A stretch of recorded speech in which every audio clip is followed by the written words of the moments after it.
Good evening friends and audience, কেমন আছেন সবাই? আশা করি ভালো আছেন। আজকের সান্ধ্যকালীন ক্লাসে আপনাদের সকলকে স্বাগত জানাচ্ছি। আমি ডক্টর আশিস মজুমদার। তো আজকে যে লেসনটি আপনাদের মধ্যে শেয়ার করব সেটি হচ্ছে ইংলিশ ল্যাঙ্গুয়েজের স্পিকিং পার্টের কয়েকটি কি বলে সেন্টেন্স, যেগুলি আমরা দৈনন্দিন বা ডে টু ডে লাইফে আমরা ব্যবহার করে থাকি।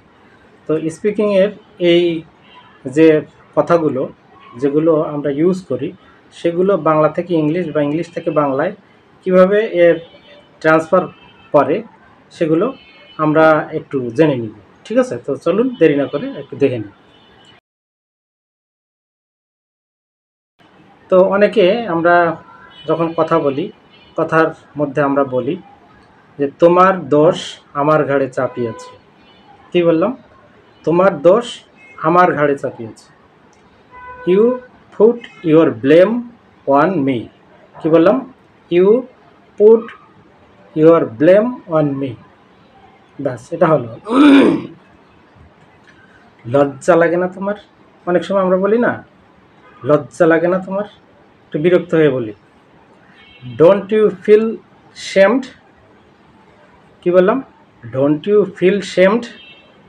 আচ্ছা, অনেক সময় আমরা বাহাদুরি দেখাই বন্ধুদের মধ্যে, তখন বলি, ও কেউ যদি বলে যে ও ও যাচ্ছে, ওর সাথে ওকেও নিয়ে যাও বা তুমিও যাও, তখন অনেক সময় বাহাদুরি দেখিয়ে অনেকে বলে, লাগবে না লাগবে না, আমি একাই 100, আমার সাথে কারোর যাওয়ার প্রয়োজন নেই, আমি একাই 100।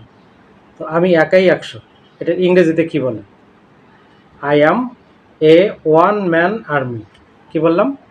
I am a one man army. ব্যাস, হয়ে গেল।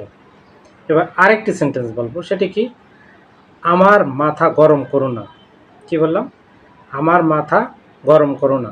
অনেক সময় বন্ধুদের মধ্যে যখন বাকবিতণ্ডা হয়, অনেক বিষয়ে অমিল হতে পারে, সেই ক্ষেত্রে অনেক সময় একজন আরেকজনকে বলে, আমাকে রাগিও না, আমার মাথা গরম করো না।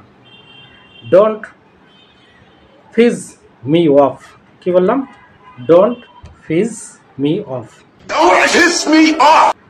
তো এই ছিল আজকে আমাদের যে মানে লেসন, যে ডিজাইনটা করা হয়েছিল আজকের ক্লাসের জন্য।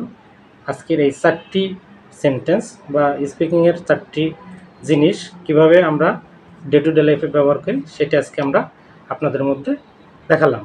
তো এগুলো একটু মাঝে মাঝে প্র্যাকটিস করবেন, তাহলে দেখবেন এগুলো আপনাদের সহজেই আপনারা ইউজ করতে পারবেন, আপনাদের মনে এটা গেঁথে যাবে। তো এই ছিল আজকে আমাদের ক্লাস। সবাই ভালো থাকবেন। আগামী ক্লাসের আমন্ত্রণ জানিয়ে আজকের মতো বিদায় নিচ্ছি। শুভ সন্ধ্যা।